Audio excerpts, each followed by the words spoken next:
जितना रगों में घुलने वाला जहर। एक और अपडेट है, ईरान ने इजरायल को लेकर बड़ा बयान दे दिया है। ईरान के सुप्रीम लीडर के सलाहकार ने बड़ी धमकी भी दे दी है। ईरान अब अपनी परमाणु नीति में बदलाव करेगा। अस्तित्व पर खतरा आया तो फिर पीछे नहीं हटेगा ईरान, सीधे तौर पर चेतावनी। ईरान बोला, इजरायल पर परमाणु बम हम गिरा देंगे। ईरान के सुप्रीम लीडर के सलाहकार हैं कमल खर्राजी, जिनके जरिए ये सीधे तौर पर धमकी दी गई है। इस धमकी का मतलब क्या है तेजेंद्र सर?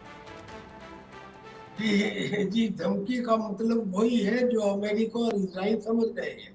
अमेरिका और इजराइल दोनों ईरान के न्यूक्लियर प्रोग्राम को आगे इसलिए नहीं बढ़ना देना चाहते क्योंकि ईरान को और कतर को मिडिल ईस्ट के अंदर दो इररेस्पॉन्सिबल देश या आतंकियों की मदद करने वाला देश समझा जाता है। मिडिल ईस्ट के अंदर क्या कोई दूसरा ऐसा देश है जिसकी इतनी सारी भुजाएं हो, आतंकी भुजाएं?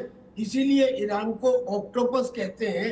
हिजबुल्लाह है, हमास है, हूती है, कतई है, पैलेस्टीनियन इस्लामिक ऑर्गेनाइजेशन है, इराक में है, सीरिया में है, जगह जगह। यानी कि जो आतंकी संगठनों को पनाह देता है वो इररेस्पॉन्सिबल कंट्री है, और इररेस्पॉन्सिबल कंट्री के हाथ में अगर न्यूक्लियर वेपन आ गया तो यूं समझिए कि जैसे वो पाकिस्तान में मुल्लाओं के, कट्टर मुल्लाओं के हाथ में एटम बम का आ जाना है।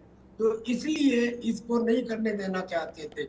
आज भी ये चीजें बाकी हैं क्योंकि अमेरिका के पास इस तरह के बम भी हैं जो 150 से 200 मीटर जमीन से नीचे जाके डिस्ट्रॉय कर सकते हैं उसकी न्यूक्लियर फैसिलिटीज को। उस पर एक्शन नहीं लिया गया है। ईरान कह रहा है कि मैं इजराइल की एटॉमिक साइट को तबाह कर दूंगा। वहां पे अमेरिका आज से नहीं, बहुत पुराने समय से परमानेंट बंकर्स बना के डिप्लॉयड है। ये तो बात हो गई कि इनके न्यूक्लियर बम से डरने वाली बात। लेकिन अब मैं एक बात और बताऊं, और वो है हिजबुल्लाह की।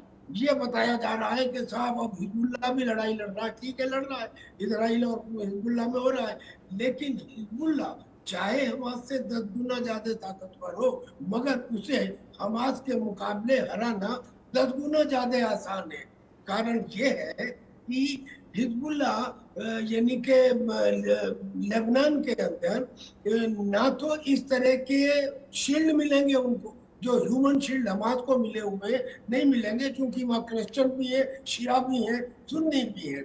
और दूसरी बात, वहां पे इतनी डेंसिटी ऑफ पॉपुलेशन भी नहीं है।